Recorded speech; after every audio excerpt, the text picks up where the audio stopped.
Is Ted Cruz broke? Maybe he's broke. Maybe he needs some relief. I don't know. He's paying $300 a night at the Ritz-Carlton, so for an impromptu trip. So that's really not even that much if you're balling. Right, for Ted Cruz, right? Yeah, he might be struggling out here. No, I'm saying he's getting fracking money, dude. Like, you've got to be upping it a little bit. It's not enough to get a private jet, though. He can take one of those Uber planes. Something like Uber planes in Texas. For a private, you can catch an Uber plane. Okay, Brett Kavanaugh, before he did his whole inaugural, whatever you call it, he had like $200,000 in credit card debt or something crazy like that. Oh shit! Some like crazy amount in credit card debt. He was struggling out here. Ted Cruz might be on that same way. Are you implying that now representatives and members of Congress and stuff like that are just the new like athletes that are gone broke after a few years? Are just the new broke people? Is that the new ESPN 30 for 30 that's coming out? Ted Cruz broke. Ted Cruz might be a trick. Brett Kavanaugh, super debt. Oh my Somebody had to get him to cut his mullet.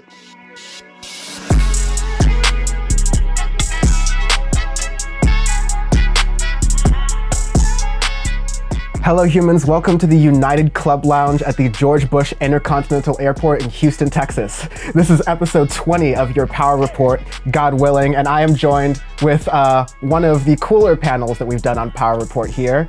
Let's just start from the beginning with our new guest. She is the host of the Global Thread podcast and political correspondent and a Texas resident. This is Yasmin Khan. Hi, thanks for having me. I'm really excited to be here. Absolutely. First time on Power Report. This should be fun, hopefully first of many times. Also here we have Sean from Audio Face Podcast. Hello. Nice to see you there with your well-lit background. I really appreciate that actually existing for us. Yeah, we're moving up in the world now. Absolutely. You'll be able to see me now. We've got Caesar on. Hey, how's it Hi, going? good to see you. Good to see you. Glad you're here. Always good to hear you. I always had to have you here. And Bam. How are you? Are we supposed to have the background blurred? Because everybody else did that. No, that's just an aesthetic preference. I want to join the movement. This is great. So today on the episode, we are going to talk about the major winter storm that hit through a lot of the United States more broadly anyways, but especially hit Texas for a number of different reasons. A little bit of insight is why Yasmin being on the show will help a lot. But we're also going to go into kind of the politics of that, of how ERCOT was warned about this a little bit, and the politicians there did nothing, and some other things about that. Plus, we're officially in the post-accountability era of politics now. It appears that Donald Trump got off completely scot-free for the whole inciting an insurrection to the Capitol thing, so that should set a really good precedent for the future. Love all of that. And we're going to talk about how vaccines are being distributed in the world and how some places are not getting them and how that's an interesting, semi-predictable thing. And also, a little bit later, we'll be saying goodbye to a dearly departed friend of the show, honestly. I'm really excited to talk about that. But first, we should get into the major winter storm that hit over... It's kind of still ongoing, I guess, because welcome to climate change. But a major winter storm has hit Texas. So I was just speaking in the month of February. A lot of the southern United States. But Texas is interesting of note because immediately as the storm was starting to kick in, the Texas power grid was really overwhelmed. And you started having blackouts that had to be forced. Heating was disrupted. Natural gas lines were disrupted. And this is when areas of Texas, which weren't used to seeing sub-zero temperatures Fahrenheit, were now having to deal with this. And it was kind of just out of control in that point. And one of the more troubling aspects of what was going on, I mean, there are many troubling aspects of what was going on, but there was an immediate rush from a lot of the politicians, the people who are in charge of Texas, who are supposed to make sure things are going good and working properly, pointing the blame game and saying it's everyone's fault but them. It's only recently have they started to have to take responsibility because of shaming from not only Democrats, but also even Republicans in the state.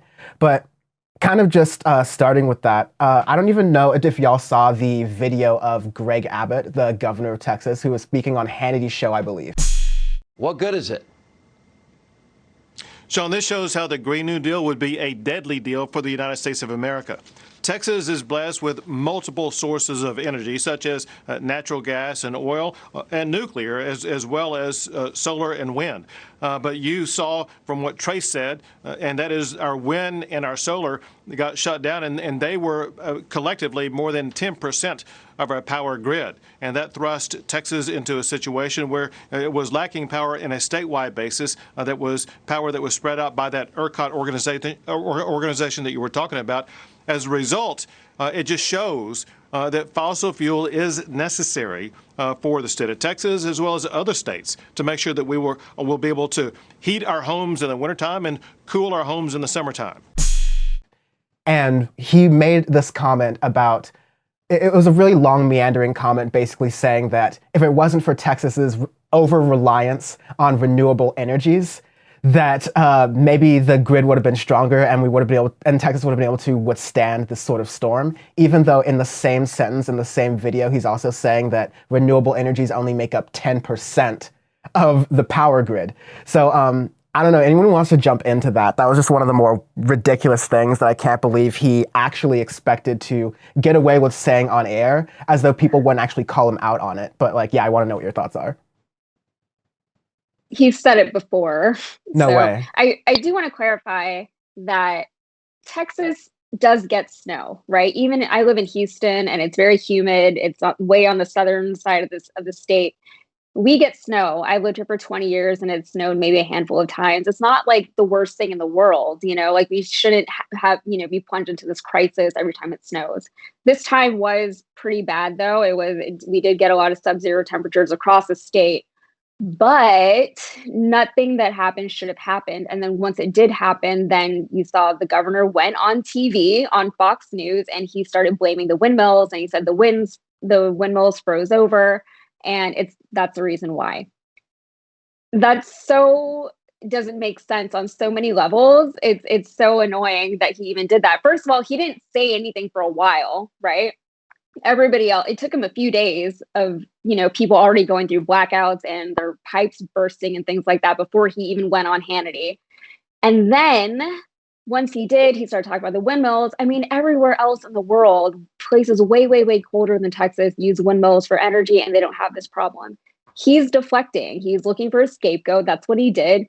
He was warned about this like at least a decade ago. I think actually it was 2011 that he was warned about this. They said this is going to happen. And they did not do anything to prevent it from happening. They didn't insulate the pipelines. They didn't winterize the natural gas. They didn't winterize the windmills.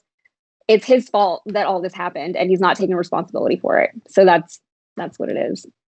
And people have died. You know, I think like 47 last I checked, 47 Texans have died just from like freezing to death, pretty much, which is like such a strange way to die in Texas. You know, for anyone. Which part of Texas is getting it the worst? Like which cities? I don't really know as far as, I mean, I would assume, you know, other places are colder than others, but from what I've seen as far as experiences, it's all been pretty across the board. Everyone's having very similar experiences.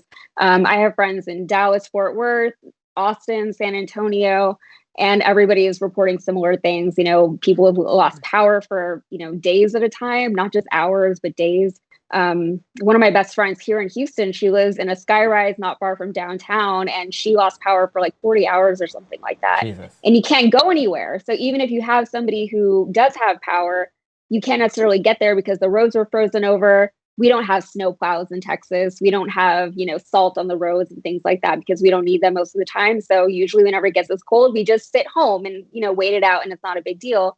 This time it was a big deal because people can't get places. So people's pipes were bursting. Again, same all over the state that I've been seeing, including in Houston. If it's happening in Houston, it's probably worse in other places. It's definitely worse in other places, actually. So very sad.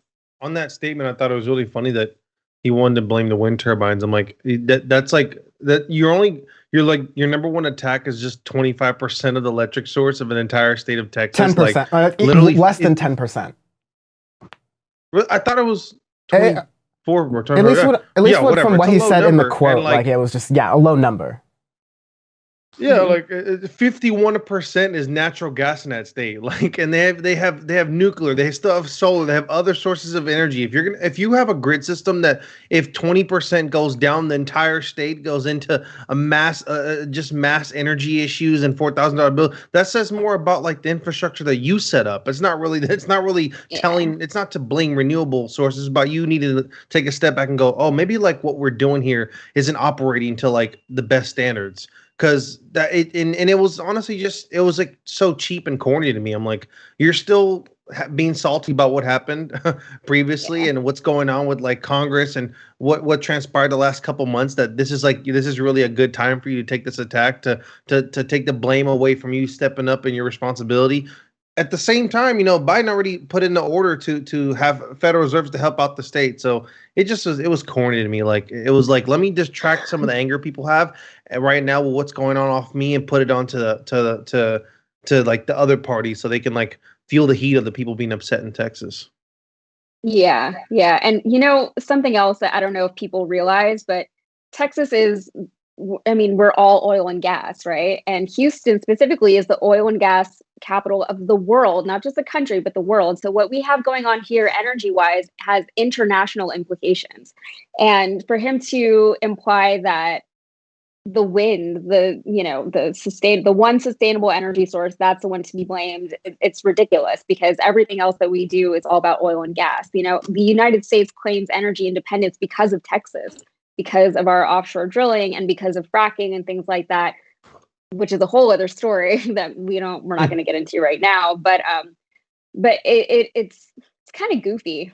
I think it's very frustrating. So that's, I think, the nicest word that I can come up with. But yeah, it doesn't make any sense. And I think he knows that. I feel like how, as the governor of Texas, do you go on national news station and say that and not know that it sounds ridiculous, So, but I guess people believe it. He was like basically blaming the Green New Deal, which Texas has not adopted. So it doesn't make a whole lot of sense there either. Yeah, I think. Go ahead, Ben. Yeah. I want to say two things really quick. One, I went to Houston for the first time 2019, and I felt like everybody knows about oil and gas there. Like the Uber driver was telling us about the gas taxes in California, and the gas prices were crazy low. Yeah. But going kind of back to what Caesar was saying, or what the governor was saying, it's just really unfortunate. And I feel like we're just going to have to expect anytime something catastrophic happens, there's going to end up being this lie narrative that goes out that just muddies the waters of truth no matter what. Like, I don't know what to expect when I hear Greg Abbott go on TV to talk about what's going on in this catastrophe in Texas. But it's really a shame that he's coming out talking about wind turbines and the Green New Deal and things that have nothing to do with what's going on. And they're doing it on purpose.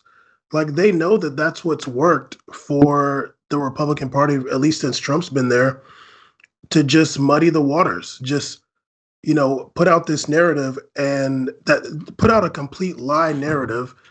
And even the people that don't necessarily pay attention to politics, you'll have somebody saying, oh, well, I heard it was because the wind power. Oh, well, I heard it's because of, the Green New Deal. And it just muddies the waters when the truth is very plain, very easy. But when you put these lies out, then you can just, it's not even like you're putting the accountability on somebody else. You're just throwing accountability to the wind. Mm-hmm. Yeah, and that's definitely happening too. Like, I've had conversations, people are like, oh yeah, I heard it was the windmills. I'm like, it's not the windmills. Like, I've had to personally correct people on that already, so many times. And what the other part of that, as far as distracting from what the actual issue is that they were doing that instead of actually helping people and instead of actually trying to resolve the issue. If you want to backtrack, fine, whatever, we'll deal with that afterwards. But in the meantime, people are freezing in their homes. They don't have water to drink. They have nowhere to go. Like, there's actual problems that need to be addressed right now. And our governor chose to do that instead. Yeah, there's a point around here that we are getting at, is that the there's accountability that needs to be had here. And it's going to be a kind of a theme of the show is broad accountability that Republicans are constantly skirting. But I want to kind of get in some way, in some context, into the history of the Texas power grid, because this isn't just something that started today. And so if people who are going to understand this a little bit more, who want to take that avenue, they should know certain things about that. So like, I'm reading from let me see, Texas Tribune, who did like a lot of really good reporting on this as it was happening. So shout out to them. But the Texas Interconnected System, which for a long time was actually operated by two discrete entities, had a certain priority, staying out of the reach of federal regulators. In 1935, FDR signed the Federal Power Act, which charged the Federal Power Commission with overseeing interstate electricity sales. By not crossing state lines, Texas's utilities avoided being subjected to federal rules.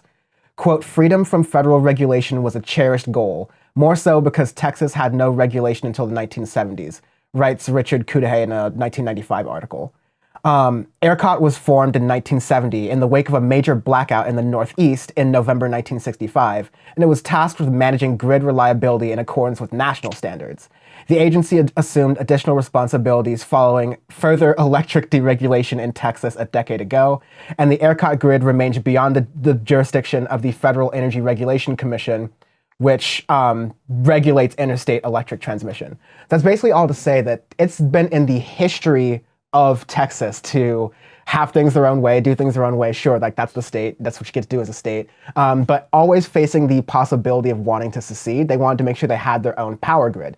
Okay, so sure, that's fine. Then they chose as a state to deregulate it at pretty much every single turn. And then when there were different mistakes and issues like this, not enough was done. So it just kind of highlights a lot of what Yasmin said. It's like, this isn't just, oh, we're reacting now and this is a freak storm of climate change. It absolutely is like an effect of climate change, and it's probably like things like this are going to get worse. But there were warning signs. There have been warning signs for decades that have been purposely ignored because the Republican Party has an ideology of making government not work. They don't want government to work in any sort of situation. They want everyone's idea of the government to be like going to the Department of Motor Vehicles in their state. They want you to hate it. They want it to be grating. So that way, when they go into the voting booth, you vote for the people who say, we're going to deregulate government. We're going to defund it. We're going to make sure that you pay no taxes. So government can't do anything at all. So that way, all of the buddies of Greg Abbott, and he's really deep in the pocket of the oil and gas industry in Texas, they can get richer. And in situations like this right here, where you have a freak storm that is like knocking out power and infrastructure all across the state, the government just kind of shrugs. And in some states, in some cases, there's that one mayor who said, it's your fault. Pull yourself up by your bootstraps. Get your own electricity. Make these things yourself. You shouldn't rely on the government to do these things for you and get water to your house and make sure your families are safe. Like, it's just an absolute backwards ideology that has been decades in the making. Yeah, it's so funny to hear you talk about Texas like that, because so I'm originally from the Northeast. I'm from Connecticut. So when I moved here when I was 11, and it was like culture shock moving from New England to Texas, you know, and now I'm like this weird Yankee Texan. It doesn't even make sense. But like just a week or two ago, Texas, like our Texas legislator was working on secession because I don't know, because of Joe Biden or something. And it's like, I feel like there's a million other things he could be worried about right now, but that's what they were doing. The entire state government in Texas is red. The entire thing is like deep, deep, deep oil and gas, conservative, Republican red, right? The major cities of Texas are all blue, right? So we have Democratic mayors in Austin, Houston, Dallas, not Fort Worth, San Antonio, El Paso. So there is a lot of disparity between the cities and the rural areas, but of course, we still have a red government. So there's also this role in Texas government called the Texas Railroad Commissioner, which has nothing to do with railroads. It's all energy. They need to rename it because nobody knows what it is, but they're really important. It's a really critical role. And right now it's all oil and gas people. And there was a Democrat who was running for it in the last election, and I really wanted her to win, but there was no way she was going to, you know, because she wanted to move towards more sustainable methods. She wanted to work on reducing fracking and things like that, which needs to happen. And of course, she didn't get elected because Texas is all oil and gas. And at the end of the day, this is what it's all about. And there was some oil and gas company, I think today I was reading about it, they were saying, like, oh yeah, this was really great for business. We made a lot of money off of this because, gas prices are skyrocketing and electric bills are skyrocketing right now. It's all money. It's all money. Sean, you've been a little bit quiet. Do you have anything to say? It's just hilarious, just listening to a libertarian hellscape that is going on right now because of all the deregulation, everything that's gone on since the 30s. It's funny. I found out about the power grid a couple of years ago when I was researching nuclear technologies, because something I've always been interested in is renewables, especially nuclear and other stuff. And I saw that Texas had its own power grid. I was like, why the hell do they have their own power grid? I thought everything would be federally regulated. And I looked into it, I go, that's going to be a disaster at some point. And sure enough, it's obviously showing its ugly rear end right now. And yeah, I feel for all the people it's affected, though. I have a bunch of family in Austin. My girlfriend's family is all in El Paso. So luckily in El Paso, it's not bad. In Austin, so some of my family members, they were out of power for about a week. So I saw their stuff on online going, like they're having to just scrounge for food and trying to stay warm as much as they can. So I really feel for all the people that have been affected by poor leadership and stupid decisions and things that shouldn't happen, and especially in this country. I mean, it's abhorrent and terrible of what's been going on over there. Yeah, especially just really fast, I gotta say, there's been this one side of the left that I really don't like that is like, oh, well, this is the government you voted for, so this is what you get. And I'm just not going to be the kind of person who like is going to like shame someone or like be even in any kind of way joyous about like the suffering that regular people are going through just because it happens to be a Republican red state. I mean, that doesn't even go to the fact that Texas has been gerrymandered to hell by Republicans. It's like another case where, as is the rest of the country, people just aren't motivated to vote because of things like this, because of like the political machinations and people just being disillusioned with politics. So to blame everyday regular people saying, it's their fault for that kind of thing, like that's conservative shit. That's Republican vile shit. Like I'm not going to tolerate that from like people who supposedly call themselves progressive. Well, those people are kicked out if they said that. They're out the club. They probably listen to Jimmy. They probably listen to Jimmy Dore. And also Connecticut to Houston is also the trajectory of George W. Bush. So. Oh, what? I did not even know that. I had no idea. You guys have so much in common. Oh, great no. elite company there. Yeah. Oh Lord. Speaking of elite company, let's talk about Ted Cruz, I guess, because Ted Cruz was caught. This is one of my favorite, like, when I saw this story unfolding in real time, one of these evenings during the week, I was like, this is a layup for Democrats. Like, come on, this is everything you want. Ted Cruz is the country's probably most hated politician from the left and also in many ways from the right. And there's a really interesting history surrounding that, but it really coalesced this week where in the midst of a wild storm in Texas that was knocking out power and heat and water to millions of people in Texas, and you were intermittently, or in a lot of ways, their pipes burst. So it's like permanent damage that's going on. The people in the government are like not really acting in a quick enough way to respond to these measures. So people are having to turn to mutual aid, their neighbors. In some ways, this is the Republican dream of not relying on government to do anything, but it's like obviously not sufficient, and the government has the resources and they're just actively choosing not to do it. Speaking of actively choosing not to do anything about the problem, you have Ted Cruz. These photos started to resurface, or surface just online in general, of what looked like Ted Cruz in an airport in Houston, just in the midst of all of this calamity happening in Texas. And journalists had to go and confirm, was this photo taken in that day? Are there corroborating images from different angles? Is that even really Ted Cruz? What poor man in the world or in the country looks like Ted Cruz but isn't? That's got to be a shitty way to live. And then once the corroborating evidence hit, it then got even more information around the fact that Ted Cruz was headed to Cancun in the midst of all of what's going on with his family with a pretty large bag. And I think the bag is a really interesting point to point out when you see all these photos, because once people get outraged that Ted Cruz is on this trip, he then comes with this like bullshit lie where he's throwing his kids under the bus, saying that his kids really wanted to go on this trip because they didn't like the storm and all of their friends were going, so they wanted to go. And being a good dad, I wanted to go with them and be with them and get some work done at home, or get some work done remotely. But there's I'm seeing that people need, the state of Texas needs me, and so I'm going to have to fly back and cut my trip home early. It was always going to be like a weekend trip or like a drop them off, come back.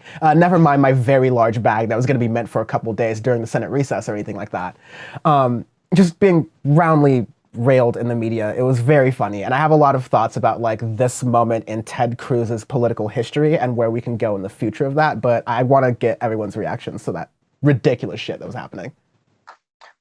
What a family guy that one is, isn't he? Yeah. How the hell do you blame your children and all of that? Like, that's the first thing that, when you said that, I'm like, man, he's let his wife get destroyed by Donald Trump, do all that stuff, and then blames everything else on now with his children. Like, damn, that's a shit of a family guy right there. That's the last thing you ever do, is to blame your children for anything. You take responsibility for your actions and own up for it. But we know Ted Cruz is the last person to ever take responsibility for anything for his own actions. No, forget them kids. I would have done the same. Anyways, I just think it's like it's just definitely just another one of the additions to the Ted Cruz Greatest Hits YouTube compilation, and we're just gonna be all watching one day, like all the times he just got destroyed. But at the same time, he's still working, which is just lovely to know. I mean, you already knew the response wasn't gonna be owning up for mistakes. It wasn't gonna be, I made an error, I am human error. No. The response is, you guys are all wrong. This large carry-on that barely fits the regulation I'm sneaking on here, I'm not snitching though, is because I'm just gonna go and come back real quick. It's all good. There's not 5 sets of underwear in there and socks for the whole week. It's a go and come back bag. That's it. There's just an Xbox in there, and I'm gonna roll right back real quick. That's what Ted Cruz is trying to do. So I'm just at any point, it would actually be baffling to me if Ted Cruz took the other stance. I'm like, whoa, we're out here growing. Okay, never mind. Taking responsibility. No, of course that was his answer.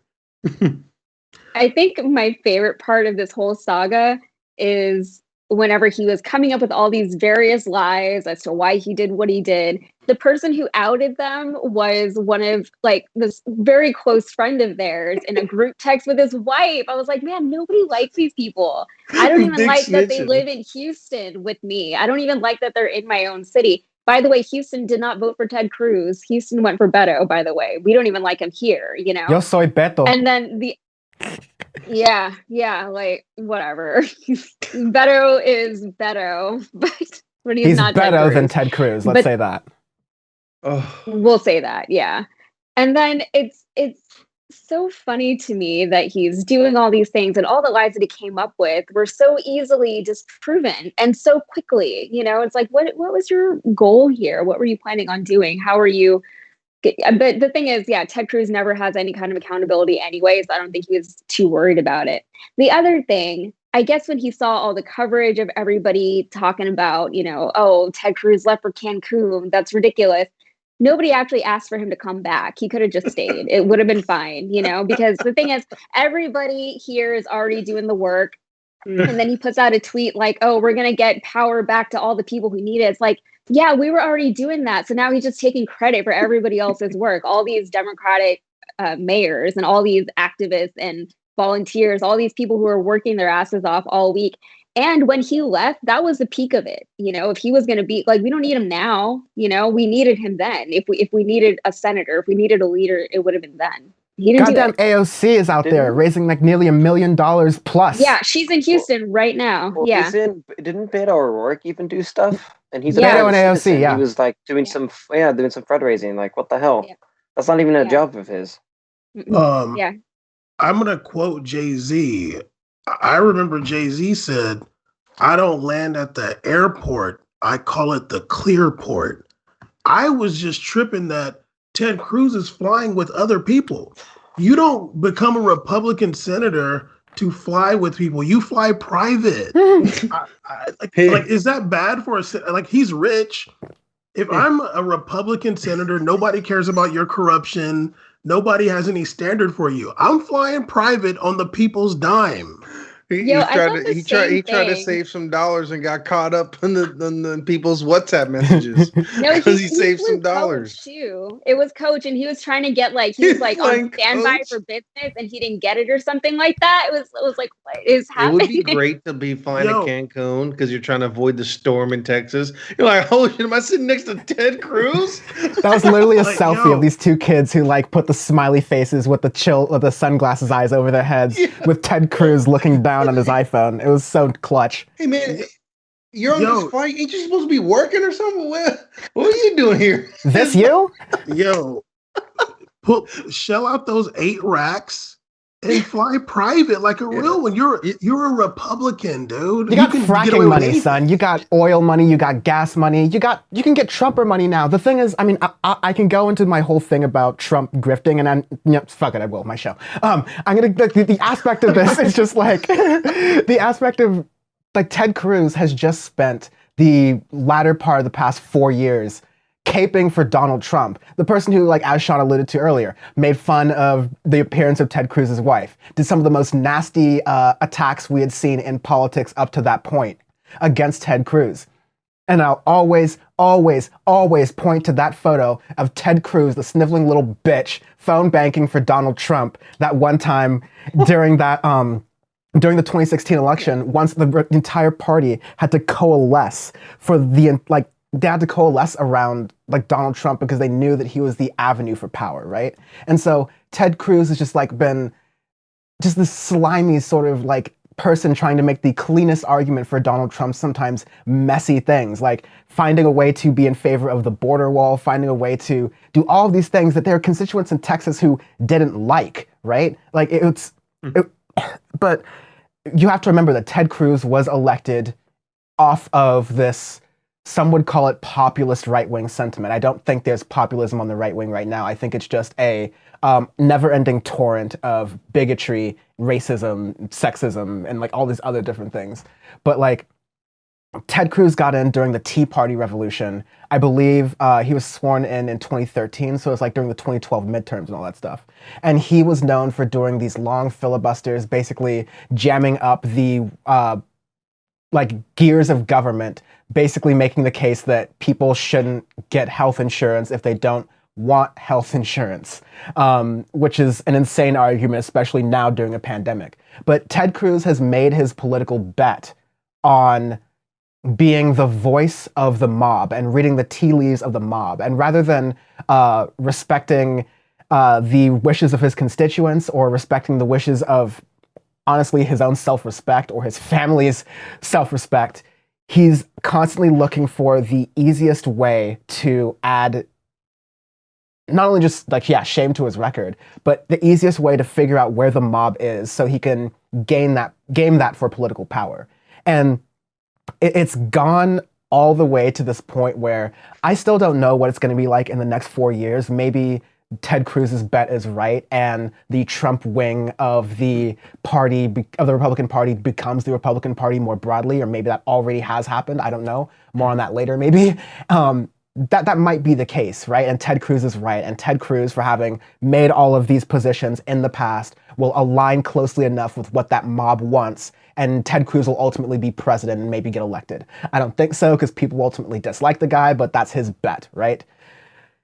Even still, there's the opposite chance, there's the slight chance, I think most people are looking at this in a reasonable way, will see this chance, that Ted Cruz fell on the sword for Donald Trump in one of the worst ways possible. A president who got impeached twice, who was record-breaking in his stupidity and breaking of norms in all the horrible things he did. Ted Cruz was his #1 apologist. And there's an easy way to frame that and weaponize that and use that against him in a way that I feel like I'm kind of doing right now. Whether the Democrats do that or not, almost certainly not, because they're just bad at political strategy more broadly. But I think it's just really telling of the state of the Republican Party and the Tea Party movement, but especially the Republican Party right now, because the Tea Party movement definitely became the Republican Party, is that this is their avatar. This is their king.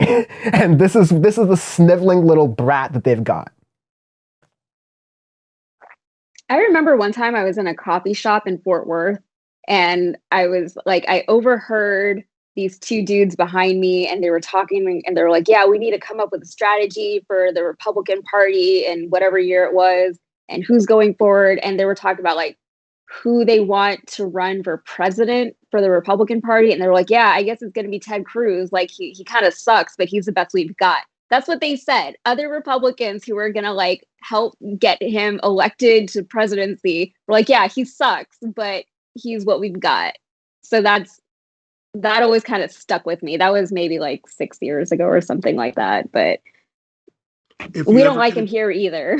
If you ever get a chance, listen to some of his dad's sermons and quotes. They're insane. Oh, really? His dad, Cuban immigrant. I don't know if he helped kill JFK or not, but we report you decide. His dad we report you decide. Yeah. His dad has said some insane things. It's crazy. He's like an evangelical preacher. Oh, that's. I just want to imagine Ted Cruz sitting in coach and someone kneeing him in the back. He's uncomfortable in the chair. Ted Cruz getting upset. I wish that was me behind him. My big old knees. Oh, you. He like leaned back and like, no, there's no space, homie. And then push him back. That's some spirit shit. That's so funny you said that. Yeah, I actually thought about that. I was like, what would I do if I was at Bush Airport right now and I just like was on a plane next to Ted? I honestly don't know what I would do, what I would say. I don't know. It could go so many different ways, you know? Like, I thought senators travel with security details or like Secret Service or something like that. Oh, no, now we know he's not. Well, kind of. So he contacted HPD to like escort him and give him.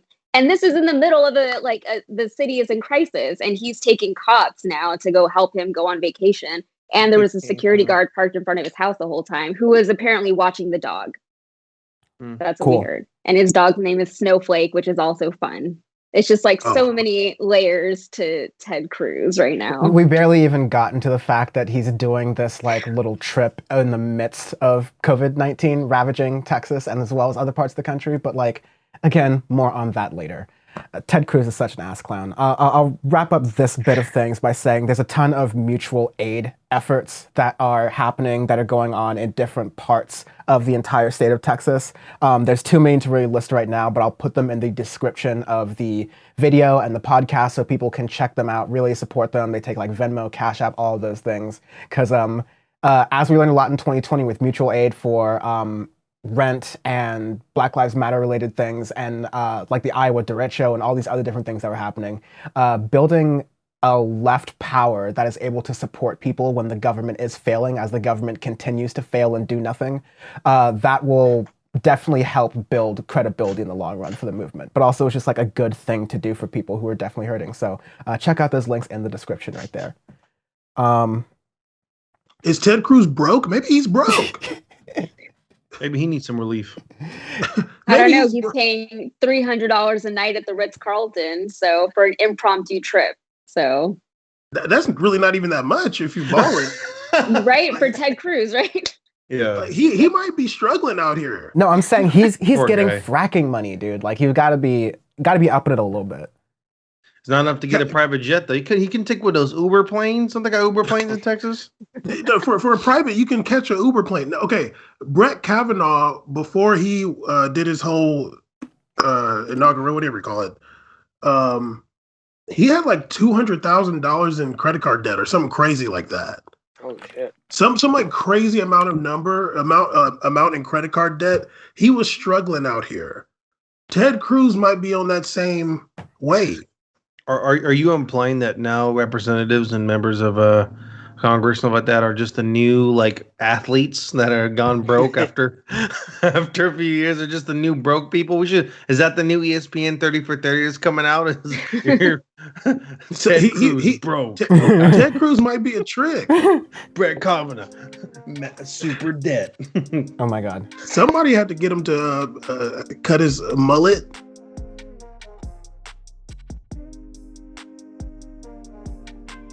Donald J. Trump is cleared of impeachment for the second time, womp womp, acquitted by the Senate 57-43. You need a supermajority, 66 votes, I believe, in order to actually acquit in the Senate in this impeachment situation. And the Senate hearing itself was a harrowing series, about a week and a half, of the House impeachment managers piecing together the abundance of evidence that was given to them essentially by the people who were storming the Capitol on January 6th, showing a complete picture of what was happening during that day. Because I think a lot of Americans were experiencing the January 6th events in real time on the news, over the internet, watching TV updates on it, especially as people were in the midst of the third lockdown of COVID-19 here in 2021. What a time to be alive. People were watching this happen in real time, and a lot of the information was not fully put together. People were getting bits and pieces, but the House impeachment managers were doing a really good job of contextualizing everything and putting it together to show what happened in a chronological order when Donald Trump was speaking about, or like the entire time from like the when in November, when the election was fully called for Joe Biden, talking about how we need to stop the steal, how there's these election proceedings that all these senators are on, and leading up to the events of January 6th, saying that there are Republican senators who need to be shown some courage. We need to go out there as a crowd and convince these Republican senators who are iffy on voting on certifying the democratic process that was certified to be free of major amounts of voter fraud, like Donald Trump alleged. They wanted to intimidate these Republicans into overturning the will of the people in order to elect Donald Trump, the white king, to his second term in office, basically overriding the entire system and making him like king forever. Because are the Republicans really going to give up power? Will they ever give up power if they have it? Totally, absolutely not. So I think it's just a really chilling indictment. It's a chilling indictment of the fact that Trump has been through multiple instances of attempts of accountability, and some attempts were flimsier than others, and other attempts were like very strong and very clear cut, and like we caught his ass in 4K, right? But ultimately, all of these events were pointless, not because the evidence wasn't mounting very highly or because of any sort of lack of wrongdoing on Donald Trump's part. But there was no accountability because every step of the way we knew, well, Republicans have this amount of entrenched power based on how the Senate is structured in the United States. And so as long as they are hyper-partisan and refuse to hold their own accountable, they're going to continue giving the worst abuses that have happened in American history a pass because it gives them access to power, or gives them access to a mob that they can use to get back into power and sustain their power. And there's a lot to be said about what Democrats could have done differently or perhaps better, but and I criticize Democrats a lot in this show and definitely will, but I think there's just so much to be said that this is the post-accountability era where we now have in precedent that we don't hold Donald Trump accountable for basically anything. So anything Donald Trump did is fine to do. And Democrats are probably not going to go down that route of using Donald Trump as precedent for their actions. But Republicans definitely will in the future. And I'm afraid the next time they do, it's going to destroy America entirely. Not to be bleak about it or anything. Oh, does anyone want to? I do those things where I like go into rants and then just like stop. But does anyone want to kind of chime in on like their feelings on the impeachment process and like the results? Yeah, Sean, let's get in there. So the whole impeachment thing. First off, it's crazy to like obviously when the whole insurrection and stuff was going down. It's crazy to see all of the Republican voters and stuff turn on Pence like on a dime. And all of that, and now to see all of the evidence of Trump going into Pence, I go, wow, there's no loyalty there. Damn, dog eat dog world. Sicking the mob on Pence while the mob was moving is like specifically what you're describing. Yeah, exactly. That's the vice on your own vice president out of the context of American history. That's insane, right? Yeah, it's mental. It's for all of the. For the history of the United States, I mean, there's always been a bunch of presidential scandals. I mean, you have stuff with Clinton, you have stuff with Nixon, and all the other stuff. But this really overshadows a bunch of that, in my opinion, because it's an attack on U.S. soil. It's an attack on the institutions of America. That the last time it was attacked was the English trying to burn it down in 1812. So. Yeah, it's a shame that obviously it didn't get impeached. Now you can kind of move on from it, I guess, because it's one of those things that now there's not much we can do about it, unfortunately. And now it's to try and keep more people in government accountable, trying to do as much as we can to vote people out, to do the things that we can do individually to keep these people accountable. And I'm seeing more and more stuff of like the people at the insurrection and stuff getting into jail or getting questioned, all that. There's like a whole Twitter feed of that. So it's nice to see some of that going on. But now there's also obviously a history of unaccountability. I don't know what the English word is for that, but hey, shut up, Bam. Of all the stuff that's gone on, and I want more of that in our government.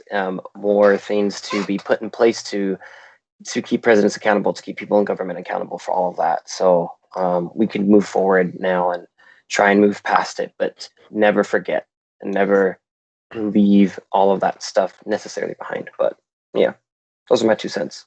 Still, I'm very pissed about it.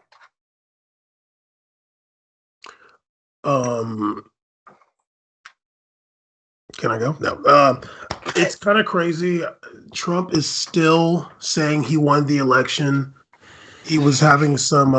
He was eulogizing Dan's favorite media personality, Rush Limbaugh, and he was still saying that he won the election and that he was cheated and it was stolen, and everybody knows that. Dan's pouring some out for Rush, and it sucks because it's gonna be something that like we're never gonna stop hearing that. He's never gonna admit defeat. Like. I don't know. Hopefully he doesn't live past tomorrow, but if he lives another few years and past 2024, I don't know if he's going to run or not, but he's still going to be saying that, and that narrative is going to continue to be out there. No matter if every single other person in the world is saying like, yeah, dude, you lost, get over it. He's still going to be saying that. And going back to the impeachment, I don't think any of us expected him to the Senate to convict, but Mitch McConnell was saying afterwards that Trump may have not been like impeachable for his actions, but he may have committed crimes that can be convicted in a criminal court. He said that on the record. So hopefully, if Trump is tried in criminal courts, they call Mitch McConnell's next to be a witness. Because you were there. Hopefully they call him to come sit on that witness stand like Tekashi and point fingers. I want to see Mitch McConnell pointing people out because he said it. Yeah, and that was kind of like the moment people kind of wanted to like give Mitch some credit. Like, he maybe somewhat to his credit, he took a bold stance even by saying that. He didn't have to say that. No. But get up on that stand then, homie. I mean, he showed a lot of backbone that entire party wasn't showing for a long time. So, not saying Mitch is a good dude, but I was like, all right, well, you got some character, I guess, that's standing, not letting just Trump run over you like he's done with the whole party the last 4 years. I just think to me, it's like when Dan was talking about the whole Pence thing, like historically, it's shocking, but like where we are now, it's like almost not, because when the minute it already started getting weird when he was pretending like Pence had mega powers to give him like presidency, like he had some kind of hidden key we didn't know about, or some kind of Easter egg he picked up on the way that could give him presidency automatically. And then Pence is like, what are you like? Is this a way of you kind of blaming me for, like, are you trying to like put the pressure on me now? I don't know what's going on here, like, because I'm not doing that, dude. like it was awkward for like even that party. I think the Republican Party was probably thinking that was a very awkward moment. They're like, are we supposed to ride with this too? Like, we went this far, like, so it's only to be expected, of course, when Trump comes out with his super awesome Amazon book or whatever when he writes one day about this his glorious win that never happened. He's probably gonna have a whole chapter just dissing Mike Pence in there, and then we're all gonna be here for it. But yeah, I'm just kind of agreeing with Bam. It would be kind of cool if they had like the hearing set up, and then we get to see Trump be smug the whole time, and in comes a surprise witness right to the stand. Here comes Mitch McConnell, like walking through, like, oh, it's about to get good now. C-SPAN, change the cameras. Let's get that good angle right now. I'm just waiting for Trump to catch Mitch McConnell outside like Takashi did with Meek Mill the other week. I'm waiting for that, and I want that shit on World Star. Nah, Mitch McConnell got real security unlike Ted Cruz. Mitch McConnell's one of the most hated people in this country. He's definitely got top security going. I think one of the things that a lot of people didn't like what Mitch McConnell had to say because he said all of it, but he still voted to save him, right? And a lot of these votes and things like that, it's all a numbers game, right?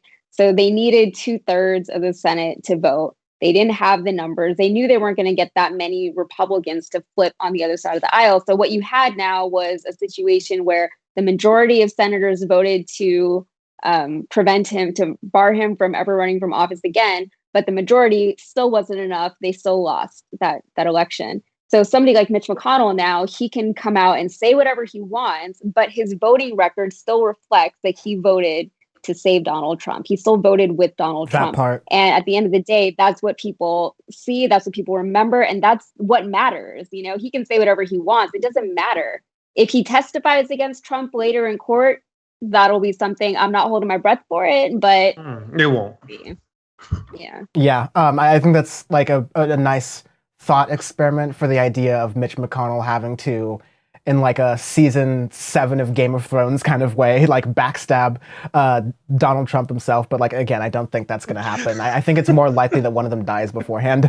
I mean, it's also crazy. Just like, I can't even imagine what's on Mike Pence's mind. Like, these people were going to kill him, dude. Like, they were actually going to murder him if they caught him. And Trump was egging them on. I can't even hold that. Like, I can't hold that for 1 second. I can't imagine that. I mean, I just looked on Mike Pence's Twitter. I was like, well, maybe he's like not even active anymore. And he's kind of just like out of the public. But, he's talking about NASA Mars landing, whatever he's talking about in Breitbart articles. But to have, I mean, I feel like most of the energy of that mob on January 6th was, a lot's gonna be for Nancy Pelosi, but so much of it was for Mike Pence, and they're screaming, "Hang Mike Pence, dude!" Like, they were gonna kill him, and then we saw the footage. Like, he wasn't that far away. If I don't know if that was the door that they were trying to kick open, I can't remember, but like, they were going to like, the Trump supporters were going to murder you. And Trump at no point in time was like, hey, do your thing, but leave my buddy Mike alone. Like, hey, take care of your, but watch, like, don't touch Mike though. Like, he's putting the pressure on Mike Pence, and these people are going to kill him. But I mean, are we surprised that we already talked about, like, his morals as a human in terms of even being a businessman? Like, of course, when the going gets tough, it's not, let me go ahead and just dip down and work harder. It's who can I start throwing this off my shoulder a little bit on? Who can I let carry some of this weight other than me? Oh, Mike Pence. Okay, why don't I just give him magical powers that don't exist? That ought to kind of dissuade a little bit of this, and I can continue my campaign. The election was 4 months ago, and still talk about how I won and I broke a record, even though I lost by like 10 million. But okay, yeah, like, we're still here. We won. But I'm just thinking about Mike Pence. Like, not that I like care about him much as a person or have the same politics as him. Obviously not. And let me leave that part out. But I just can't even imagine how he feels. Like, they were gonna kill him, dude. Like, you're in your place of work. These people invade, and like, your boss is like egging them on. And if they would have got their hands on, they would have ripped them apart. Mm-hmm. Yeah, how does he not take that personally that his own senators, like he ran that Senate for 4 years, and they voted, they didn't care that he could have died. Even Mitt Romney, how does he not take that personally? I think for me, if I was Mike Pence, that's what would piss me off more than Trump, because with Trump, I think even Mike Pence knows not to expect more from Trump than what he got. But I think the part that would bother me more is all these senators, like these people are trying to kill me. I ran the Senate for 4 years with all of you. These are my buddies, and you guys still wouldn't do it. So Insane. If I was Mike Pence, I would just drop out of politics. Or maybe that's just wishful thinking on my own part. Can't tell. Yeah, I wish a lot of these people would drop out of politics. Mitch McConnell especially. Like, he's just one of like as a Speaker of the House, when it's all taken contextually, once they make textbooks about the fall of the American Empire, whether it be in a decade or 4, like they're gonna talk about Mitch McConnell and the way he just did a really good job of gumming up the system in a purely like crass political choice to make sure that Republicans had power all the time and Democrats never accomplished anything that could possibly win them any sort of structural support. Or any sort of chance at getting electoral support, which could then get some structural support, because Democrats in many ways are at structural disadvantages to Republicans. Like the thing I hate about Mitch McConnell is the thing he does where he'll talk to the New York Times, for example, right? And he will give these dumb little quotes saying, oh, I'm really upset about what Donald Trump did this time. He really needs to cool it and kind of calm down. So the New York Times can run a pretty article that says, we've got this exclusive clip or like this exclusive quote from Mitch McConnell actually showing that he's a real person for once. And all of those shit libs get all super happy about it. Like, oh yeah, Mitch McConnell, deep down there, he knows something. He has this value of decorum and knows the way things should run. And he hates Donald Trump and thinks he's an anomaly. And then, as like Yasmin kind of said, it's in the record that he is constantly participating in Donald Trump's weird political agenda and will continue to do that, seeing as that is an avenue for the Republican Party to succeed. And so there is the story. You have the Republican Party being entirely unable to handle the worst aspects of its political machine, all of the bigotry and the racism and all of the stuff that's happening. And I think it's sort of in a separate story that was happening around this week. There's the Lunar New Year, the Chinese New Year that happened earlier in February, as it usually does. And there were a huge spike in like crimes that were happening against Asian Americans all across the country. And it was going viral in some places, but even then it took a little bit of time to reach actual press in the media, like in the mainstream media, to get them to cover it, to talk about it. And even then, rarely do they even connect the dots and like a lot of the anti-Asian American sentiment that's been going on since Trump was elected, but especially during COVID-19, when why can't I call it Kung Flu was actually an argument in discourse last year. Saying it was the China virus, saying that it was something that was made in a lab that was made to infect Americans, not killing down on these conspiracy theories, but instead hyping them up in this extended context of like distrust of China and then the over-extrapolation of an oversimplification of the continent so that like every Asian is Chinese in that way. There's just like a number of different things that the Republicans have done to spread these lies and spread the sort of like watered down misinformation that has these consequences on people. And like I think of Executive Order 9066, the thing that FDR signed almost, I think it's just, we're almost at the anniversary of it where it's been like 80 years. So we're like nearly past that, where it was about putting Japanese Americans in internment camps because we just didn't know what the Japanese were up to and we didn't trust them. And so we had to make sure that we are taking away all of their property, selling it or getting rid of it, and having no respect for their lives and their American dream, and locking them up in camps and not taking care of them, treating them as like a second underclass.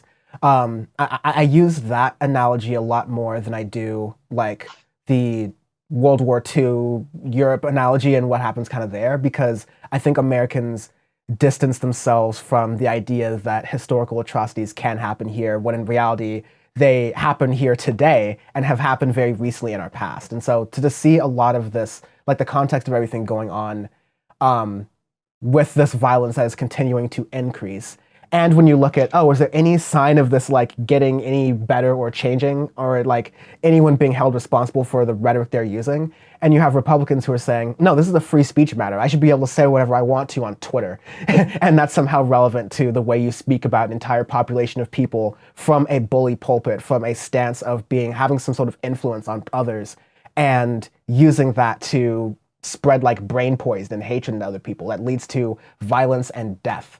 So these are the real tangible consequences of the Republican Party not holding Donald Trump accountable for anything, not holding any of the people who question the humanity of others in their party, not holding them accountable. They're inviting the worst people in the world to join them in that pursuit, right? And so that's what the Republican Party future is. They've made that bet. They're continuing with it. The Romney-Susan Collins thing, they're either going to quit politics or go more extreme in their own right. But the Republican Party is not going to be moderate, and like never honestly was.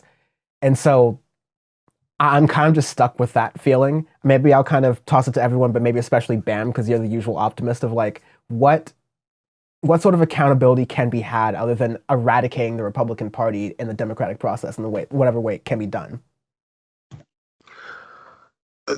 I don't really know if I have an answer for that. I think that, and I've said this multiple times on here, I don't know if there's a lot we can do about that level of politics starting at that level. I think we got to do a lot to change the culture on the ground. We're fighting against racism, sexism, now like this culture of disinformation and, not believing in things being true. We got to fight against those things. And I think the more we can do that, the more people can see, we're talking about elected officials. So the more people will see, those people have no level of our interests. So we just won't vote them in. And I don't know, it may sound naive, but I think it starts on the ground. We got to do that work with our peers, our families, our friends, and in our communities. And then as we do that groundwork, it'll spread more to the top. But what do I know? I think something that this harkens to, and in the United States specifically, right? It's the standard is the straight, white, rich male, right? And the rest of us are all just others. We're however many levels of deviation away from that standard. So your level of otherness is, if you're a female, that's one step away. If you're brown, that's another step away. If you're anything but a cisgender, purely straight individual, that's another whole step away. And it's really easy to kind of lump all these others together because we're all so diverse, but people don't know the nuances, right? So that's why you have Chinese, Japanese, Korean people. They're all lumped together into one thing. They're all suffering from all these hate crimes now, people don't know if I'm Turkish, they don't know if I'm Mexican, they don't know if I'm Iranian. I get all kinds of things, but it doesn't matter because I'm just some kind of brown, And at the end of the day, it's not even worth it sometimes for me to clarify. I'm just yeah, just whatever, I'm whatever you want me to be. And part of that is the problem, they don't know. And I don't know if that would help, but it can't possibly hurt. Optimistically, it can't hurt, in my own experience. But I think the more that we keep defaulting to this white, straight, rich male, the worse it's going to continue to be for the rest of us.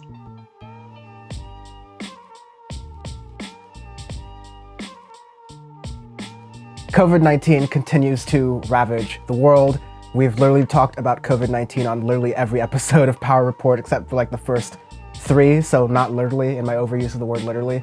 Welcome to my generation. But something that is truly happening right now is a true inequality in how vaccines are being distributed. There's been a lot of coverage about this in the United States, especially where certain health systems are even offering vaccines to donors of the health system on a limited VIP basis. Meanwhile, there's shortages of the vaccine everywhere, and it's difficult for people who definitely need it to get it out there. Distribution is certainly getting better, but America is struggling in its own way. You look across the world and everyone's having their own sort of issues with it, but in Israel, they're actually doing a pretty good job at vaccinating their population. The BBC put a lot of these numbers together, and they found that when you do it as a rate of 400, at a rate of 100 people to kind of even it out in a per capita kind of basis, Israel has vaccinated 74 per 100 people in their population, or at least in their country as it's being done.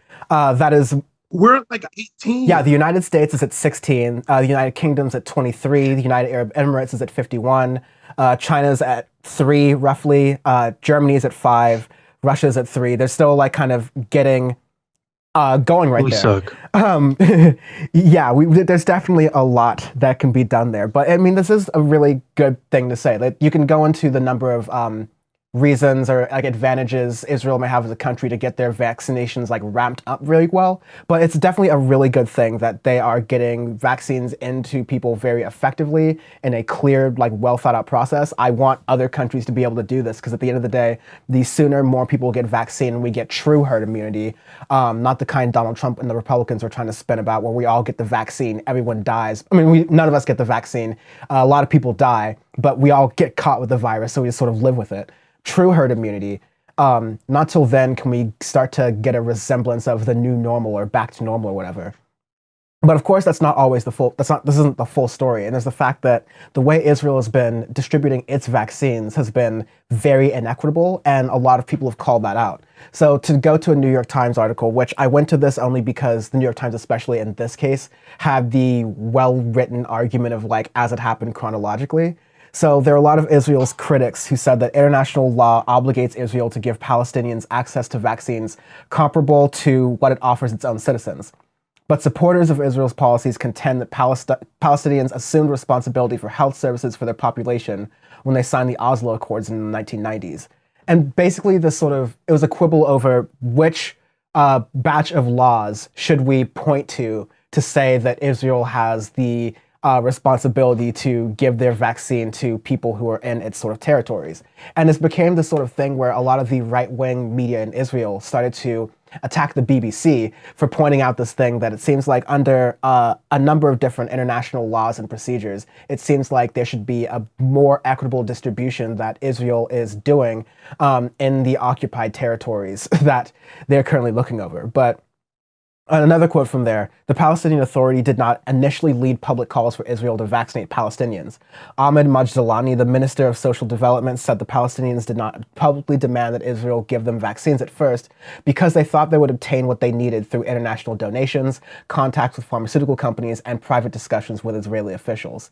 So the Palestinians thought they'd be able to handle it themselves, but things fell short, especially in the fact of negotiating with the Israelis to get some process for the vaccine to be properly distributed throughout the region so people don't die from a virus that we have, especially in that area of the world, an abundance of a cure for. You now have the situation where there's a wildly unequal case, yet another wildly unequal case where it's a double class system. There are people who are recognized as being part of the Israeli sphere of influence. And then you have the Muslims who are just being occupied there, largely speaking. And it's definitely just creating this dual class system that highlights a lot of the inequities in the area that I think are just kind of disappointing to see. I think this is one of those. Oh, sorry, Paul, are you going to say something? Go for it. I think this is one of the things where, when people say, oh, I don't pay attention to politics, that's where it gets frustrating to me, right? Because this isn't a health issue. This is a public health issue, and it becomes so politicized because of existing structures that are in place. At the end of the day, like, these are people, just vaccinate them. It's a public health issue. They live right next to each other, right? So just geographically, just literally, they're neighbors, right? Whether they're supposed to be there or not, they are, they live there. It's just a health thing. Why is this being politicized? Of course it is. Of course it was always going to be. But I think however you feel about the issue going on over there, there's so many levels to that in and of itself. It always comes back to politics, so you can't separate politics from real life anymore, no matter how much you choose to. And if you are able to do that, then you need to understand that that is a privilege that you have, because a lot of people don't have the privilege to ignore certain things. Yeah, like agree to disagree and let's not talk about politics are positions of privilege. Because for some people, their entire life is politics and their humanity isn't a disagreement. Their ability to like live and like prosper in the world on a basic level and breathe and have water and maybe like some semblance of joy isn't a matter of debate or discussion. So wait, Dan, you said that was it the Israeli government trying to say that because of the Oslo Accords, it's the Palestinian Authority's responsibility? Yeah, Like, was that the Israeli government bringing up the Oslo Accords? yeah, they're saying that due to the Oslo Accords in the 1990s, it's the Palestinians. They say the Palestinians assumed responsibility for. I'll just let you go into this because I know you know a bit about. So this is the one time they want to stick to the Oslo Accords. Yeah. The one time they're like, oh well, remember this thing that we violated the day of and every day after. Like that's really funny and rich. That's the one time they want to say, but what about the Oslo Accords? They like, I mean, you don't even have to get into how much they violated that agreement. Like even up to the extent like they're like even putting an embassy in Jerusalem, like however trivial that sounds, like that even is one of the biggest violations of the Oslo Accords. But it's absolutely. I mean, sadly, it shows the limits of international law, and in some levels, you can just even say international law is a joke because it can be violated by the powerful in any moment. But based on international law, Israel is absolutely responsible for people in the occupied territories to be vaccinated, and for a lot of other things. But we're talking about this. I think about 4 million Israelis have been vaccinated so far. There's about a little bit over 4 million people in the West Bank and Gaza. And, they're talking about, we got 5,000 vaccines and, 100,000 or whatever. I don't know what, like, I wouldn't think that Israel's going to do anything good for those people, but maybe and hopefully they can allow for maybe Turkey to send to be able to get vaccines to them. Maybe Jordan, Egypt is having a lot of problems with their vaccine. They're actually charging people, and it's a whole big mess there. But like Turkey's actually doing a pretty good job when it comes to vaccinating the public. It seems like if you're saying, Dan, that Germany's only 5 people out of 100. I think Turkey, when I last checked, was about like 7 or 8 people out of 100. So yeah, the numbers I take that, Sean. The numbers I have Turkey and Germany around neck and neck right now, but these are this is from the 15th, so it's about 5 days ago. It's not that old. So Turkey is at 4.5, Germany is at 4.9. You can take the averages of what you will, but they're pretty much in kind of a similar position. Okay. But yeah, nevertheless, really, take that, Sean. Yeah, sure. It does like it sucks to even think about the Israeli government being that evil to just not allow for the Palestinians to get this vaccine for like very nefarious reasons. I really hope that's not the case, but it's been really bad over the past very long time. And maybe Netanyahu is thinking like, well, whatever we couldn't do with cluster bombs and white phosphorus, we can do with COVID-19. I mean, I hope that's not the case, but I wouldn't put it past him. I'll read. There's another part of the Oslo Accords that the Palestinian authorities also point to that says, quote, Israel and the Palestinian side shall exchange information regarding epidemics and contagious diseases, shall cooperate in combating them, and shall develop methods for the exchanges of medical files and documents. So again, it's a very popular thing that happens in America too, where you're like picking and choosing which parts of the law you want to apply at any given time, right? Caesar, go ahead. See, you didn't look under provision 2.122, which is like basically I do what I want, when I feel like it, which is a big part of the Israeli fundamental government way, especially when it's dealing with Palestine. I do what I want when it's convenient to me. And that's what I was kind of thinking about too for a while. When I knew they were going to do the vaccine distribution, I kind of was like thinking about like, oh man, I wonder what happens to like places like Palestine. Like, how did they get access to the same resources, or how are they affected by all this? And of course, like this would be the situation, right? The country that's literally destroying everybody in vaccine, 75 out of 100, just getting crazy numbers of people vaccinated, which is extremely impressive, and kudos to them for that distribution. At the same time, disgusting at a place right there, Gaza Strip and Palestine, right there. You're using some accord so these people can't get properly vaccinated. It's disgusting. It's right, and it's unfortunately consistent with just the treatment Israel has done to Palestine over years and years. Yeah, absolutely. Anyone else want to jump in? Yeah, take that, Sean. Sean's like, what's the problem? We still pay reparations. I'm pretty sure. We might beat Sean. We might. Okay, Sean, don't say we and them reparations. Don't involve yourself with that. Okay?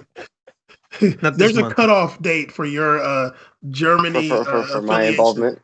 Yeah, that's fair. That's fair. Make it. Do it after the wall, man. Like America's gonna pass up Germany and vaccine. We're gonna take that dub. I'll never. Well, but then you gotta look on that death counter, sees.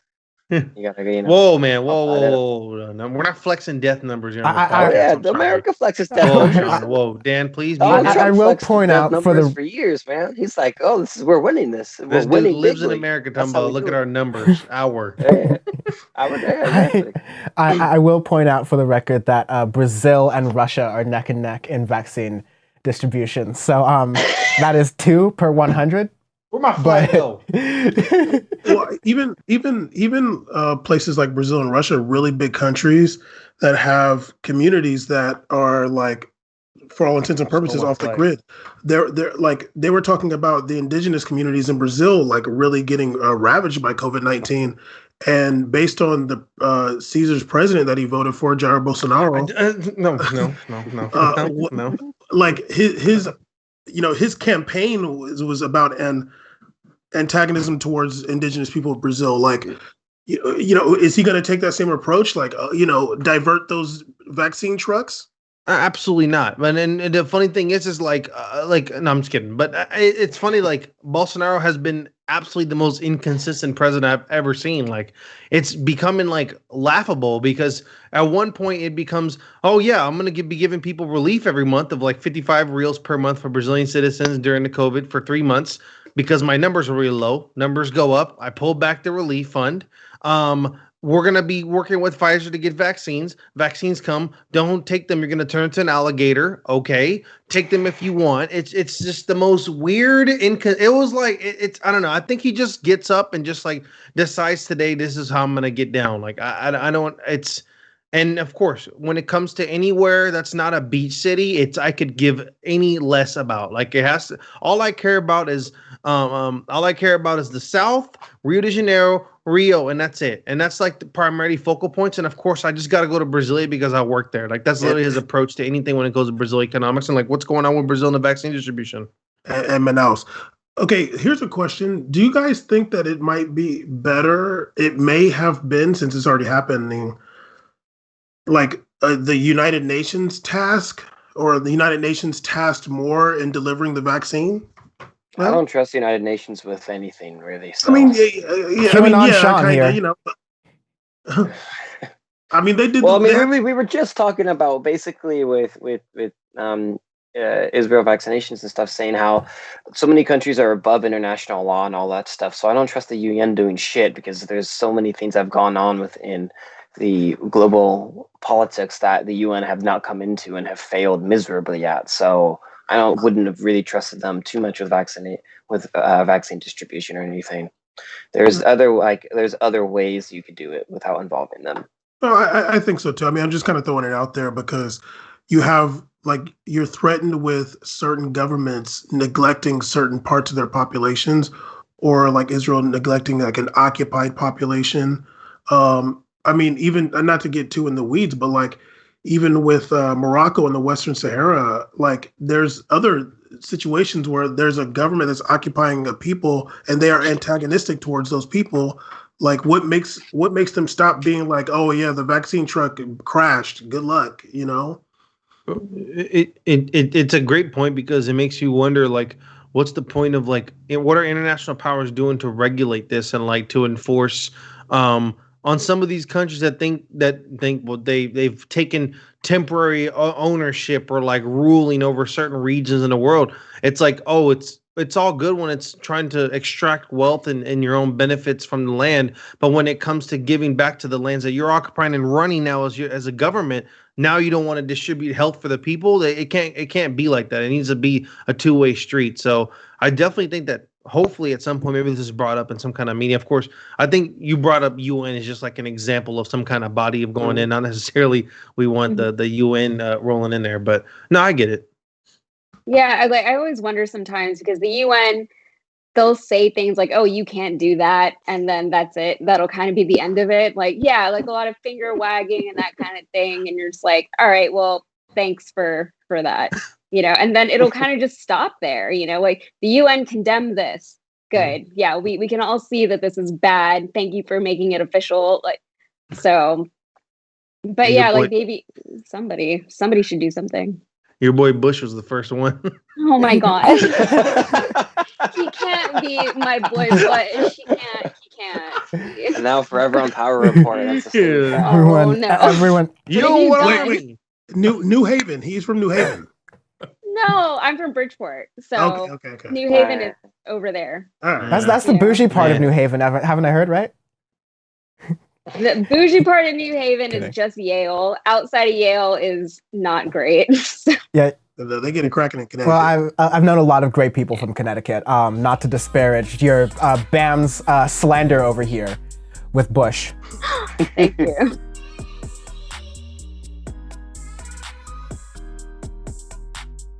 Speaking of great people and not so great people and slander, this brings us to my favorite portion of Power Report, where we do Mario like quadruple jumps on dead bodies. So I'm scared. I'm so scared. Yes, there's always one. Being a part of Audio Face, I'm used to this. Like, I'm used to Dan dancing on dead bodies and stuff. So, like, all right, this is a normal Saturday, everybody. Normal weekend. Dan just Fortniting on people's bodies, or what? Yeah, exactly. Yasmin, this is a usual point in Power Report where I shock everyone in the audience by what I'm going to say, but this is me. This is a new version of Dan where I'm going to actually be very restrained with my rhetoric and talk about this, not necessarily in a somber manner, but in a mature manner. Hashtag corporate Dan, let's do it. Yeah, so we'll go into this next segment here. We learned last week that storied radio talk show host Rush Limbaugh had died of stage 4 cancer at the age of 70. The death of cancer, of course, is not at all like, it's a thing that happens to a lot of Americans. And so that aspect of it, I definitely empathize with. That being said, Rush Limbaugh is one of the worst people in American politics. And his death is, at the very least, amusing, especially because it happened during Black History Month. Shout out Bam. It's something we got to like shout out for here once and another. But like, it's the main aspect that like Rush Limbaugh, not only was he a constant source of the worst kind of rhetoric that was spewed in like Republican spheres and circles, not only was he the source of that, but he paved a path for Republican talk radio and then Republican TV cable news, and then which led to the Republican alternative media internet space, where you talk day in and day out, scaremonger about the brown people, talk about socialism and how it's gonna like ruin and it's gonna take away your regular jobs, give yourself some smug sense of satisfaction over the guns that you own, and call that a show, and make your entire career make millions and millions of dollars grifting onto people who hold onto your every word when people who know Rush Limbaugh in person says that he's just a radio host. He barely cares about any of the stuff anyways. I'm going to go into some of the worst quotes before I go in, because I think that'll kind of set the tone. So you can just Google Rush Limbaugh quotes, and Google actually has a little thing for you, which I think is cute. So we'll start there. But there was one that is Feminism was established to allow unattractive women easier access to the mainstream. That's a quote there. Poverty is not the root cause of crime. If you commit a crime, you're guilty. And he was like a very one of those tough on crime people who was not exactly singing the same tone when he was caught with a bag full of OxyContin trying to go to a Latin American country for the weekend. People don't believe me when that happened. That totally happens. When referring to black people, Rush Limbaugh said, among other things, quote, "They're only 12% of the population. Who the hell cares?" The NAACP should have riot rehearsal. They should get a liquor store and practice robberies. There's just like a number of different like horrible things that are said there. Look, let me put it to you this way. The NFL all too often looks like a game between the Bloods and the Crips without any weapons. There, I said it. You have the whole thing with Sandra Fluke, who is just a woman in college who was speaking about making sure that women had more access to reproductive like health services. Really like stuff that wasn't even that far reaching.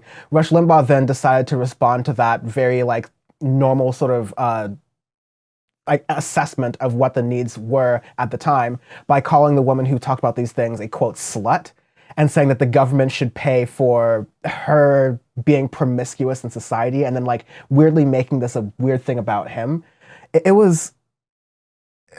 This was Rush Limbaugh day in and day out. And it's a similar thing we talked to in other aspects of this episode where Republicans had many opportunities to say, oh, Rush Limbaugh's kind of gone a little bit far here. I don't know if I want to like really like put my hand on this as a Republican and say this is part of my party. But no, the Republican base loved this stuff. The Republican officials started running on these kinds of things that Rush Limbaugh said. It led them to power. They got addicted to power. And there are many different webs and things you could do to draw to Donald Trump. But Rush Limbaugh is definitely one of them. But not just Donald Trump. It's like Fox News. It's Ben Shapiro. It's Tucker Carlson. It's PragerU. It's Newsmax. It's OANN. It's all of them. It can all kind of lead back to Rush Limbaugh being the godfather of all this like hatred kind of talk radio, I think.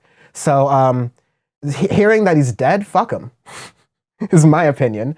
But I want to know if anyone else has something a little bit more, I guess, somber to say, or maybe more measured than what I would say.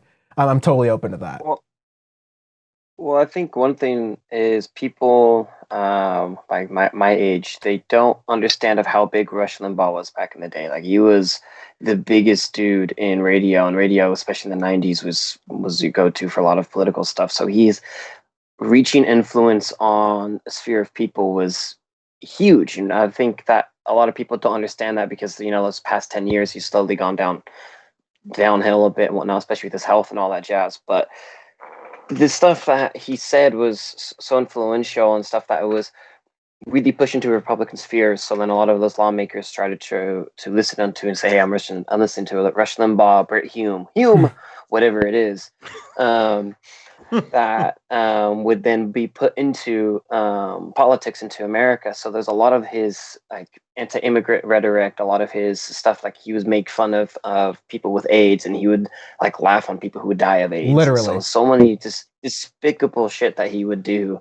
that I think a lot of people now weren't aware of that he did back in the day. So good riddance, fuck you. And yeah, that's all I got to say on him. Yeah, I think for me, when I saw the headline, I looked at my phone, I was like, huh, and that was what I allowed myself. And then the thing is, I consider myself a very empathetic, sympathetic person, whatever, but I'm not going to pretend that I'm not happy that a person who disparaged so many people is gone, you know, that he's not hurting people anymore. He hurt people deliberately, intentionally, and he profited off of it. And he spread this like shitty influence for decades, you know, and it's like what Sean was saying. I don't think people realize how long he's been around and how influential he has been. And I've always said, even, you know, with Donald Trump, I've never wished him dead, but I just want them to go away, you know. Unfortunately, a lot of them won't go away until they die, you know? So it's like, you know, when Trump got COVID, everybody was just kind of quietly waiting to see what happened, you know, but we all knew what everyone was thinking, you know? And it's like, I want you to go away. I don't want you to die. I would never wish death on anyone, but you're not going to go away. I'm just going to wait and see what happens, you know? So that's how I feel about that guy. I'm smoking on that Rush Limbaugh pack. Cancer wiped his nose. I don't give a damn. I got nothing for you, buddy. He wouldn't give a damn if I died. That's facts, dog. That's absolute facts. Keep going, dude. That's true. I'm smoking on that pack. On that pack. This dude called them women. I think it was the Syracuse basketball, the women's basketball team. I think it was Syracuse. He called them nappy-headed hoes. No way, that was him. I always remember that quote. Yeah, that was holy him. Shit, dude. Okay, you know what's one of the worst things? To this day, I don't understand this. I don't know why this happened, but they brought Rush Limbaugh on the Breakfast Club not that long ago. You literally got Charlemagne and all of them talking to Rush Limbaugh. I couldn't believe it. And he was running circles around them, kind of. They don't really know about, like, they don't really know about him like that. So, like, they didn't really know what to expect. But I was like, what on earth? Like, why are you having Rush Limbaugh on here? This is one of the worst people that is, like, the everlasting catalyst for racism and hate in this country. Like, everything bad that we complain about a certain demographic, like why they can't stop thinking this way, Rush Limbaugh is part of that reason. He's the one that keeps pushing these narratives and making these people think that it's all immigrants' fault. It's all because of feminazis and whatever. Like, it's literally Rush Limbaugh. The only credit I could give him is that he would do a show by himself and he would be going hard for hours. Like, that's kind of impressive. But you're just spewing hate and lies, so it's like not that impressive. But like, he's a showman. He's good. He knows the craft. That much. But like, he's not intelligent. He wasn't some like genius. Oh, he knew how to. No, he just got up there and spewed lies and hate. I'm smoking on that pack. I could give a damn. Let me find out where he's buried. I will show up. And nobody's scared of Rush Limbaugh's ghost. Before we go any further, Sean or Caesar? Anyone down for the taking on that? Caesar especially, I guess. I came to this country in 96, and from that day on, it's been fuck Rush Limbaugh, so I'm good. From the day I landed, I was like, fuck that. That's awesome. Oh, yeah. He's... Sean, he's German. He's German. Rush Limbaugh is German. So is Henry Kissinger. So like, you might be giving him a pass. Who knows? I didn't give nobody no passes. No. One point I have, not to like go all soliloquy Dan here again, but like I'll say that there were a bunch of like fake crocodile tears from conservatives at this time who are like, if you ever want to know how liberals really feel, look at their reaction to when someone on the right dies, or all the mourning saying Rush Limbaugh was a hero to the conservative movement, the way he said all these racially horrible things about black people without uttering the hard R on air, actually. It was such an art. I'm so amazed he was actually able to pull that off. They were floundering him and pulling him in all this sort of like worship that was going on Twitter. And they were all of a sudden looking and saying, oh, the liberals and the left want unity and they want to unite the country. Well, this isn't the way to do it. To be moderately amused at the death of one of the worst people, rhetorically speaking, in American media today. Like, I'm totally, like, as for an individual person, what you do and how you view, like, the deaths of even, like, the worst people or even the best people, that's how you view that, and that's totally fine. And Twitter is going to be, like, a bunch of people's views interacting with each other's in real time. But one thing to point out is that these are the same people who, for the past 4 years, have defended Trump's rhetoric, calling Mexicans rapists, horrible actions and like kind of mischaracterizations of violence and sexual misconduct and all these different things that Trump just like kind of let slide and Republicans were totally fine with allowing to happen. Like, these are the same people who are now trying to do this moralistic game with the left and saying that, oh, you can't talk about or it can't be like moderately critical about someone's life while they're dead. You can't even do that, let alone celebrate it. As if these people wouldn't do the same. People who knew Rush Limbaugh kind of personally or like outside the radio world knew that like he's an entertainer. He's doing this as like a gimmick. It's his show. It's just like the kind of thing he does. And like, I guess again, it goes back to something we said earlier in the podcast, which is I don't believe that someone's humanity is like a game or something you can argue disagreement about. Making fun of someone getting AIDS in a serious way. Like, not only did Rush Limbaugh do that, Michael Savage then did that on MSNBC and got fired for it famously. Making fun of people for like getting AIDS for being gay, like it's a choice, like that kind of thing. It's not just like someone who's watching that who falls into one of those communities gets hurt or gets offended by that. Like, I don't care, don't give a damn. It's that other people then start to believe and internalize these things and believe it's okay, and that becomes part of their worldview, and they start to vote that way. And that is, knowing that that's the reality, knowing that that's the pipeline that happens, and knowing that there's so much going on in the world as like not a lot of optimism going on. Yes, I will take this little moment, this little like 4 hours of Twitter trends and go, this is kind of funny to me. This is hilarious.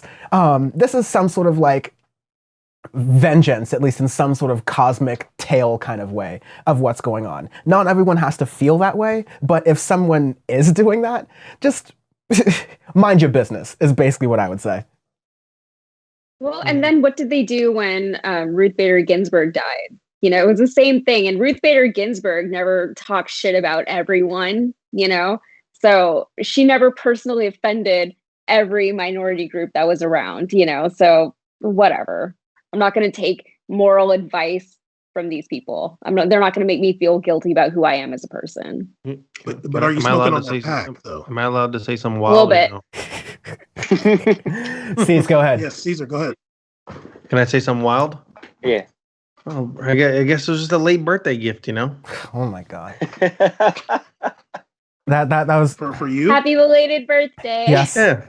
Thank you, America. Thank you, Rush Limbaugh. Appreciate that, big homie. Now stop asking for reparations. That's all you get.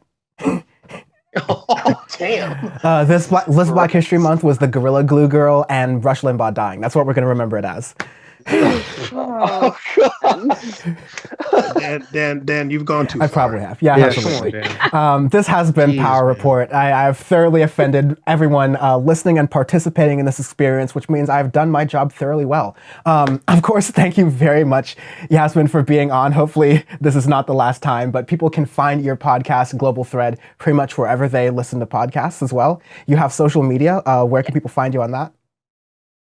My Instagram handle is terrible. It's YA5Zs, YAZZZZZK. Yes, K. That's me. My Twitter is also terrible. YazzyK, YAZZIEK. It's really bad for branding. I need like a sign when I come on these things. But yeah, that's my Instagram handle.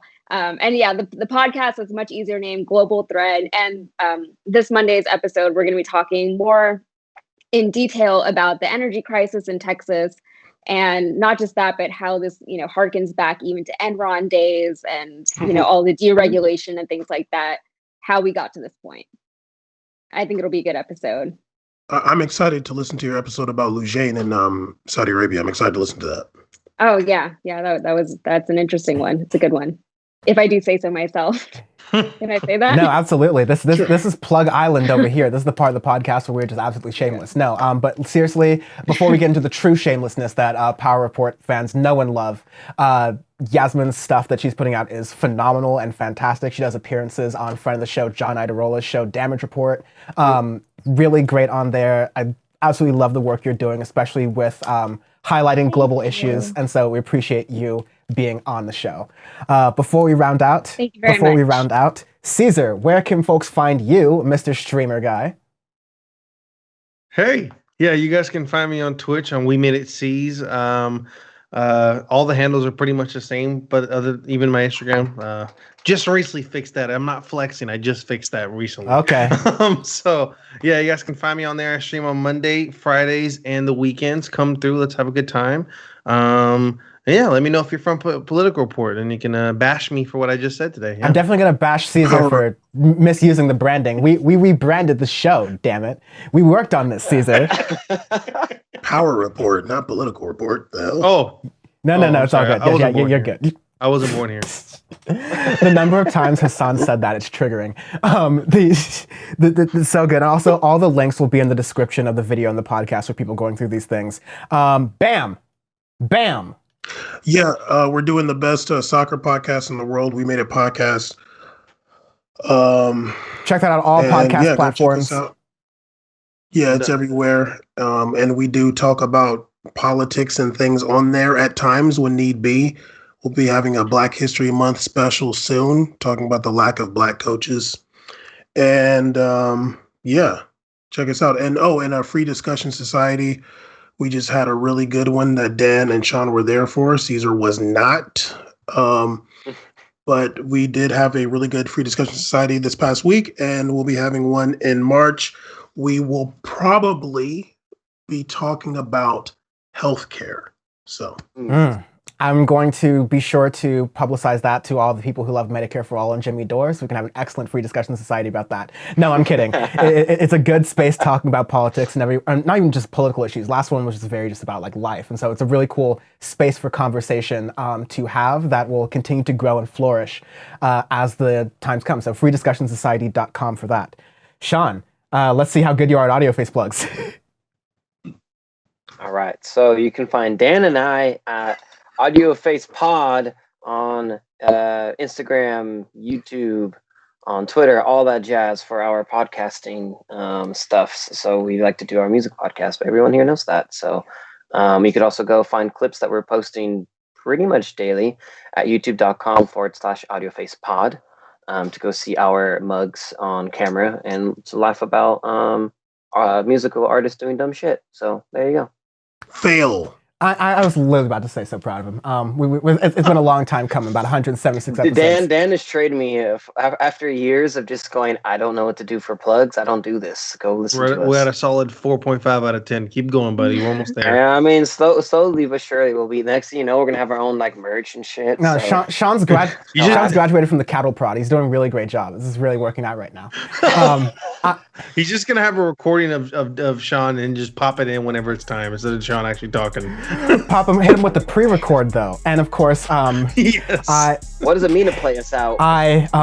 Who actually hate talking about myself, can be found on Twitter at Dan from the Web, Instagram at Dan from the Internet. This is a show, Power Report, that I do and I love very much, especially when I record the episodes. Audio Face, another show I do very much and enjoy very much as well. And thank Dan, it's Friday. My Twitch stream at twitch.tv/sourcestream is on. It's on Fridays. It's cool. Check that out. I have fun guests and it's a good time. So yeah, thank you very much for listening to this episode, Power Report. Let's plug this show for once. Let's plug this show. Why not?